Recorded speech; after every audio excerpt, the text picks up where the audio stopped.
Welcome to study helpline. तो friends, आज मैं आपके लिए बायोलॉजी के क्वेश्चन आंसर्स लेकर के आई हूँ, जो कि आपके आने वाले एग्जाम्स के लिए काफ़ी ज़्यादा इंपॉर्टेंट है। दोस्तों, इसमें जो आपके क्वेश्चन है वो आपके सारे सिलेक्टेड क्वेश्चन है, जो कि प्रीवियस ईयर में रिपीट हुए हैं एंड जो आपके आने वाले एग्जाम्स है उनमें आने की पॉसिबिलिटी है। तो आप इन क्वेश्चन को जरूर लगाइएगा। तो आइए स्टार्ट करते हैं। तो फर्स्ट क्वेश्चन है हमारा, जीव विकास को सर्वप्रथम किसने समझाया था? जो जीव विकास है उसको जो है सबसे पहले किसने समझाया था? तो इसके ऑप्शन देख लेते हैं। ए ऑप्शन है हमारा लैंगमार्क, बी ऑप्शन है हमारा न्यूटन, सी ऑप्शन है हमारा आइंस्टीन, डी ऑप्शन है हमारा इनमें से कोई नहीं। तो राइट आंसर क्या हो सकता है इसका?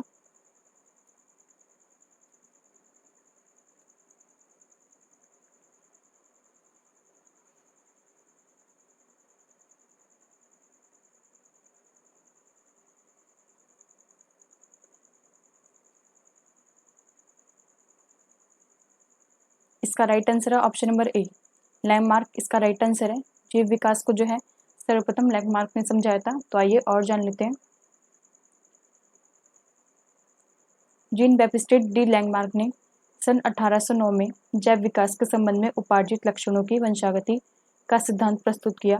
इसे लैंडमार्कवाद भी कहा जाता है। आकार में वृद्धि की प्रवृत्ति इनके अनुसार जीव व उनके अंगों में आकार वृद्धि का जो है स्वाभाविक प्रवृत्ति है। जो आपके जीन बैप्टिस्ट डी लैंडमार्क ने जो है सन 1809 में जैव विकास के संबंध में कुछ सिद्धांत प्रस्तुत किया था, वंशागति का सिद्धांत, जिसे जो है लैंडमार्कवाद भी कहा जाता है। इसमें जो है आपका आकार में वृद्धि की प्रवृत्ति जो है इनके अनुसार जीव व उनके अंगों में जो है आकार की जो वृद्धि है वह स्वाभाविक रूप से बढ़ती रहेगी। तो नेक्स्ट क्वेश्चन पे चलते हैं। तो सेकंड क्वेश्चन हमारा, विज्ञान की वह शाखा जिसमें जीवाश्मों का अध्ययन होता है। तो विज्ञान की जो वह शाखा का नाम क्या है जिसमें जो है जीवाश्मों का अध्ययन होता है? तो इसके ऑप्शन देख लेते हैं। ए ऑप्शन हमारा पैलियोंटोलॉजी, बी ऑप्शन हमारा इकोलॉजी, सी ऑप्शन हमारा इथोलॉजी, डी ऑप्शन हमारा इनमें से कोई नहीं। तो राइट आंसर क्या हो सकता है इसका?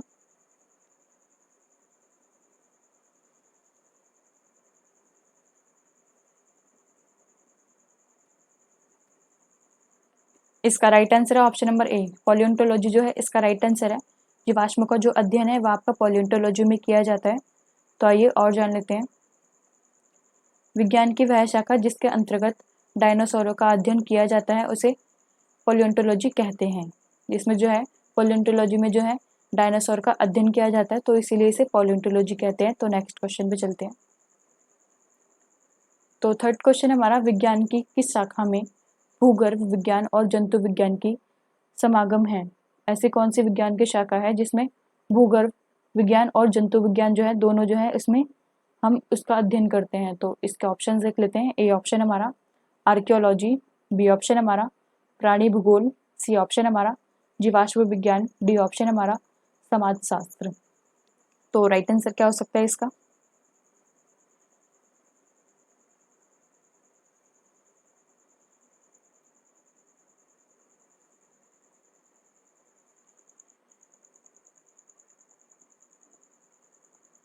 इसका राइट आंसर है ऑप्शन नंबर सी, जीवाश्म विज्ञान जो है इसका राइट आंसर है।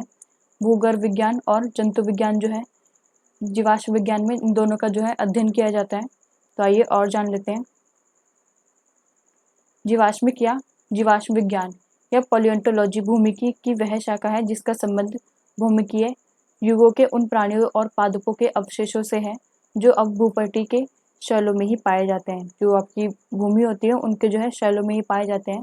जीवाश्मिकीय और जीवाश्म का वह विज्ञान है पैलियोंटोलॉजी में, जिसमें जो है भूमिकी की वह शाखा जिसका संबंध जो है भूमिकीय और उन युगों से है, उन युगों के प्राणियों से है जिनके जो है अवशेष पहले के टाइम पे जो लोग रहते थे, पहले के टाइम पे जो भी चीज़ें इस्तेमाल की जाती थी जो उनके अवशेष रह गए हैं, तो उन्हीं का जो है अध्ययन किया जाता है आपका। तो आइए नेक्स्ट क्वेश्चन पे चलते हैं। तो फोर्थ क्वेश्चन हमारा, प्रोटोजन जिसमें पौधे और जंतुओं दोनों के लक्षण होते हैं और इसे इनका संयोजक मान सकते हैं। ऐसा कौन सा प्रोटोजन है जिसमें पौधे और जंतुओं के जो है दोनों के लक्षण होते हैं? तो इनका संयोजक क्या है? इसके ऑप्शन देख लेते हैं। ए ऑप्शन हमारा अंट अमीबा, बी ऑप्शन हमारा ट्रिपैनोसोमा, सी ऑप्शन हमारा पैरामीशियम, डी ऑप्शन हमारा यूग्लिना। तो राइट आंसर क्या हो सकता है इसका?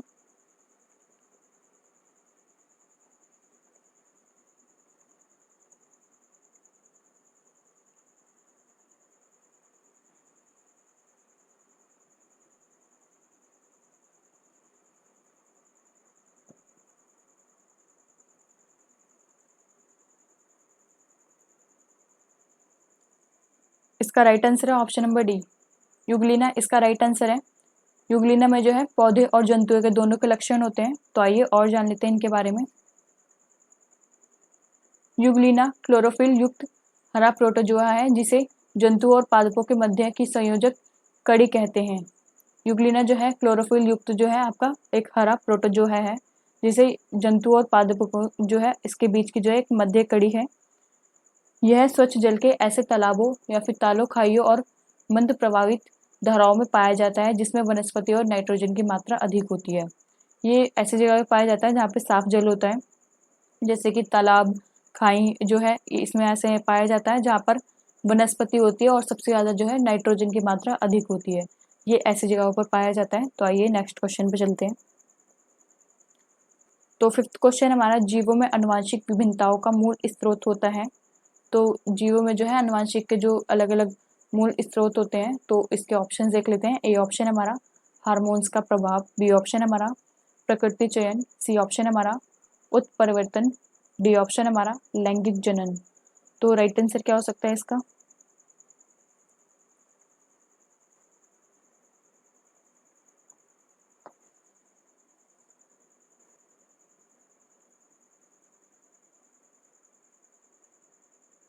इसका राइट आंसर है ऑप्शन नंबर सी, उत्परिवर्तन जो है इसका राइट आंसर है।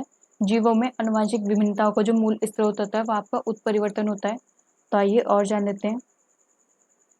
प्रत्येक जीव में बहुत से ऐसे गुण होते हैं जो पीढ़ी दर पीढ़ी माता पिता अर्थात जनकों से उनके संतानों में संचारित होते रहते हैं। ऐसे गुणों को आनुवंशिक गुण या फिर पैतृक गुण कहते हैं। एक पीढ़ी से दूसरी पीढ़ी में जीवों के मूल गुणों का संचारण आनुवंशिकी कहलाता है। जो आपका प्रत्येक जीव जो होते हैं उन वो जो है पीढ़ी दर पीढ़ी अपने माता पिताओं से या फिर जो उनके जनक होते हैं उनकी संतानों में जो है आते रहते हैं। एक पीढ़ी से दूसरी पीढ़ी में आते हैं, दूसरी पीढ़ी से तीसरी पीढ़ी में आते हैं। जो आपके ये ऐसे गुणों को जो है आनुवंशिक बोलते हैं या फिर पैतृक गुण कहते हैं। एक पीढ़ी से दूसरी पीढ़ी में जीवों के जो है मूल गुणों को संचारण करते हुए इसको क्या कहते हैं हम? आनुवंशिकता।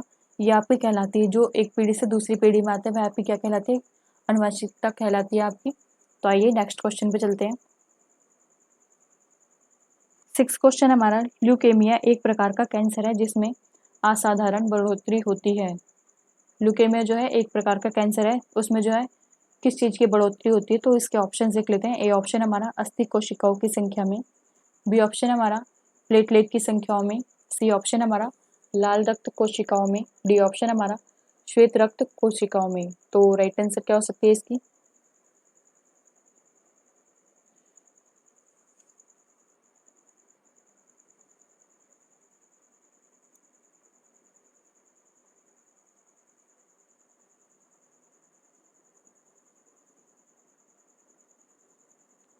इसका राइट आंसर है आपका ऑप्शन नंबर डी, श्वेत रक्त कोशिकाओं की संख्या में जो है आपकी बढ़ोतरी होती है। ल्यूमिन एक प्रकार का कैंसर है और इसमें जो है आपकी वाइट ब्लड जो सेल्स होते हैं उसमें उसकी जो संख्या है उसमें जो आपकी बढ़ोतरी होती रहती है।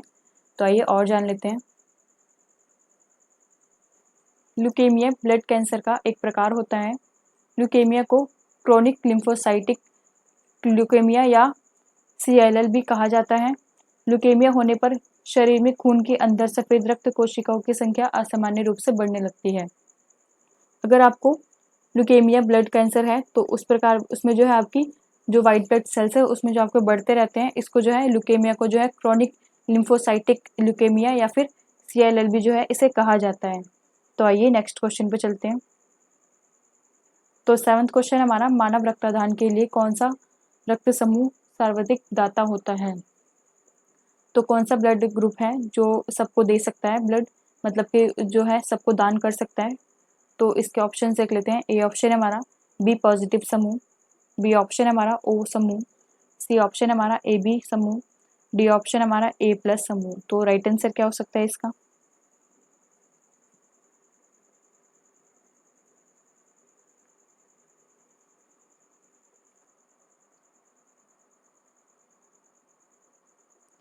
इसका राइट आंसर है option number B, O group का जो होगा ब्लड उस वो जो है सभी को रक्त दान कर सकता है अपना। जिसका भी ओ ब्लड ग्रुप होगा वह जो है अपना रक्त किसी को भी दे सकता है, वह आपका सर्वदाता होता है।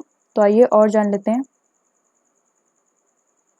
ब्लड ग्रुप ओ, इसमें कोई एंटीजन नहीं है लेकिन प्लाज्मा में एंटी ए और एंटी बी दोनों एंटीबॉडी होते हैं। इसमें जो है कोई भी एंटीजन नहीं होता है, लेकिन जो है इसमें प्लाज्मा में एंटी ए और एंटी बी दोनों एंटीबॉडीज होते हैं। तो आइए नेक्स्ट क्वेश्चन पे चलते हैं। तो 8th क्वेश्चन हमारा, थैलेसीमिया एक वंशानुगत बीमारी है जो कि निम्नलिखित को प्रभावित करती है।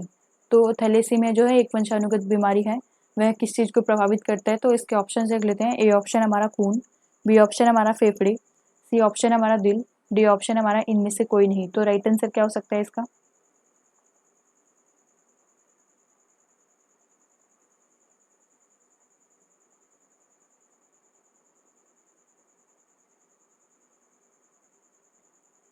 इसका राइट आंसर है ऑप्शन नंबर ए। खून को जो है थैलेसीमिया वंशानुगत जो बीमारी है वह आपको खून को प्रभावित करती है। हर महीने यानी कि हर 3-4 महीने में जो है खून ये बेकार हो जाता है और फिर से दोबारा से चेंज करना पड़ता है।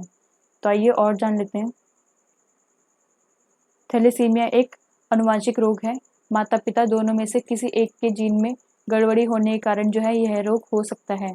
जब दोनों दोषपूर्ण जीन एक साथ आते हैं तो उनसे होने वाली संतान को भी यह रोग हो सकता है। ऐसे जीन्स हीमोग्लोबिन बनाने की प्रक्रिया को प्रभावित करते हैं। विश्व थैलेसीमिया दिवस जो है 8 मई को मनाया जाता है। थैलेसीमिया जो है एक आपका आनुवांशिक रोग है। अगर माता पिताओं में से किसी के भी एक में जो है जीन में कोई भी प्रॉब्लम होती है तो ये जो है आपका दोष जो है उन दोनों की ही जीन से जो है ये आपका बनता है, और जो उनके आने वाली जो संतान होती है उसमें जो यह रोग हो जाता है थैलेसीमिया का। और थैलेसीमिया रोग में जो है आपका हीमोग्लोबिन की जो बनाने की प्रक्रिया होती है वह आपकी प्रभावित होती है, और इसी वजह से जो है हर मतलब कि 2-4 महीनों में जो है इसे खून को जो है चेंज करना पड़ता है, क्योंकि वह ब्लड खराब हो जाता है। और जो है आपका विश्व थैलेसीमिया दिवस जो है आपका वह 8 मई को मनाया जाता है। तो आइए नेक्स्ट क्वेश्चन पे चलते हैं। तो 9th क्वेश्चन हमारा, एलोसोम होते हैं।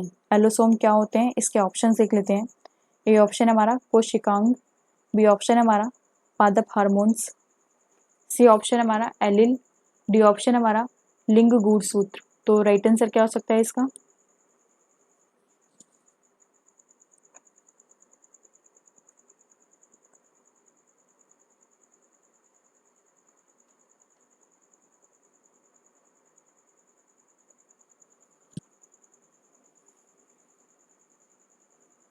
इसका राइट आंसर है ऑप्शन नंबर डी, लिंग गुणसूत्र जो है इसका राइट आंसर है। एलोसोम आपके लिंग गुणसूत्र होते हैं। तो आइए और जान लेते हैं। एलोसोम लिंग गुणसूत्र होते हैं। जो एलोसोम है आपके वह आपके गुणसूत्र होते हैं। मनुष्य में 23 जोड़ी या फिर 46 गुणसूत्र होते हैं। 23 जोड़ी होंगे और 46 गुणसूत्र होंगे। 22 जोड़ी जो है गुणसूत्र स्त्री और पुरुष में जो है समान रहते हैं, और इन्हें ही समजात गुणसूत्र या फिर ऑटोसोम कहते हैं। जो आपके 22 जोड़ी होते हैं वह जो है वुमेन्स में और जो मेंस में जो है वह सेम रहते हैं। इनको ही समजात, हिंदी में समजात और इंग्लिश में जो है ऑटोसोम कहते हैं। 23वीं जोड़ी जो होती है गुणसूत्र की वह स्त्री और पुरुषों को जो है अलग अलग बनाती है, जैसे जिसे जो है विषम जाति गुणसूत्र या फिर एलोसोम गुणसूत्र जो है कहते हैं। स्त्री और पुरुषों को जो है अलग अलग जो बनाती है उसे विषम जात या फिर एलोसोम जो है कहते हैं। लिंग निर्धारण में जो है इसकी अहम भूमिका होती है। जो आपका लिंग निर्धारण होता है वह आपके 23वीं गुणसूत्री पे होता है। स्त्रियों में जो है XX और पुरुषों में जो है XY एलोसोम पाए जाते हैं। तो आइए नेक्स्ट क्वेश्चन पे चलते हैं। तो 10th क्वेश्चन हमारा, यदि माता पिता में से एक का रुधिर वर्ग AB है और दूसरे का O, तो उनके बच्चे का संभावित रुधिर वर्ग होगा। अगर किसी भी माता पिता का जो है वर्ग यानी कि जो ब्लड ग्रुप है वह AB है और दूसरे का जो है वह आपका O है, तो जो आने वाला बच्चा होगा उनका, तो उसका ब्लड ग्रुप जो है क्या होगा? तो इसके ऑप्शन देख लेते हैं। ए ऑप्शन हमारा A या B, बी ऑप्शन हमारा A या B या फिर O, सी ऑप्शन हमारा A या फिर AB या फिर O, डी ऑप्शन हमारा A या फिर B या फिर AB या फिर O। तो राइट आंसर क्या हो सकता है इसका?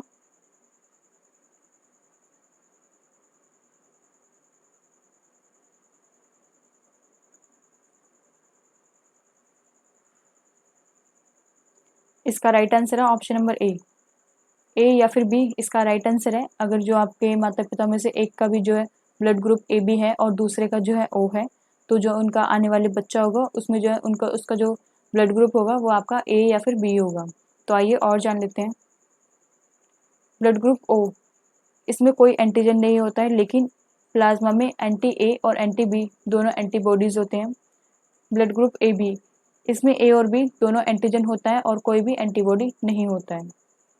तो दोस्तों आज के लिए बस इतना ही। अगर आपको ये वीडियो अच्छी लगी हो तो प्लीज़ इसे लाइक करें, शेयर करें, सब्सक्राइब करें हमारे चैनल को। तो मिलते हैं आपको ऐसी अगली वीडियो में। आज के लिए बस इतना ही। Thank you.